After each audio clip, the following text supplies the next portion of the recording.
Let's now shift our focus to West Asia, where an alleged incident from the occupied West Bank has triggered outrage and questions and also garnered international attention, where an alleged incident from the occupied West Bank has triggered these reactions. Two Palestinian men in Jenin were allegedly shot dead during an Israeli raid. And videos broadcast on Arab news channels showing the men surrendering before gunfire erupts. And their deaths have sparked accusations of execution and ignited a renewed debate over Israeli military conduct. The Israeli military saying that it has opened an investigation into the incident.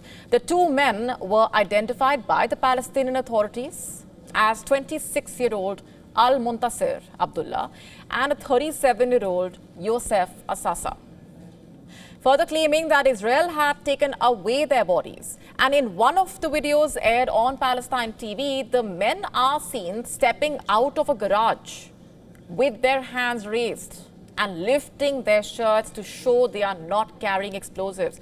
And they are later reportedly ordered to the ground and directed to head back towards the garage. A second video from Egyptian TV station showing the men again on the ground at the garage entrance, surrounded by soldiers. Gunshots ringing out, both men falling motionless, while one soldier can be seen firing his weapon. The Israeli military stating that the two were wanted militants in northern town of Jenin who had allegedly thrown explosives and opened fire at the troops prior to their arrest, further claiming that they were affiliated with a terror network in the area of Jenin. The military adding that once the men left the building, fire was directed toward the suspects. And the matter is now under review by the appropriate authorities. Now, the statement did not give any reason as to why the Israeli forces opened fire. That's the question that's being asked.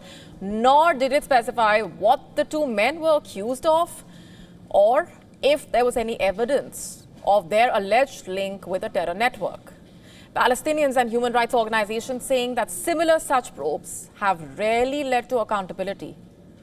Numbers compiled by AFP from the Palestinian Health Ministry stating that more than 1,000 Palestinians in the West Bank have been killed by Israeli troops or settlers since the Gaza war started.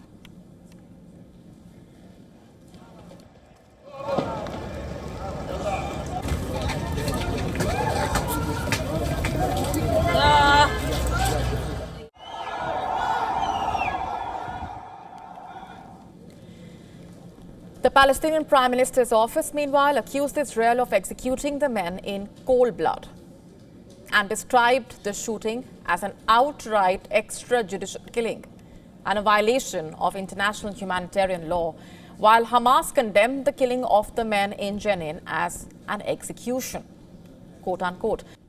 In fact, Israel's far-right national security minister has taken a starkly different stance, praising the forces involved while stating, and I'm quoting here, terrorists must die, quote unquote. The United Nations, meanwhile, has said it was appalled by the incident. Listen to this.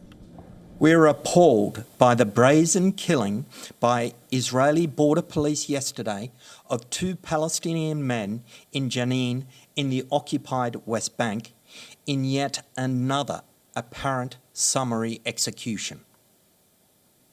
Killings of Palestinians by Israeli security forces and settlers in the occupied West Bank have been surging without any accountability, even in the rare case when investigations are announced. The incident comes amid the Israeli security forces launching what the IDF described as a counter-terrorism operation in northern West Bank, which the Palestinians said targeted the town of Tobas. The latest issue has added a whole new layer of tensions to a region already overwhelmed by violence, mistrust, and an ever-deepening humanitarian crisis. To stay up to speed with the latest news, download the WION app and subscribe to our YouTube channel.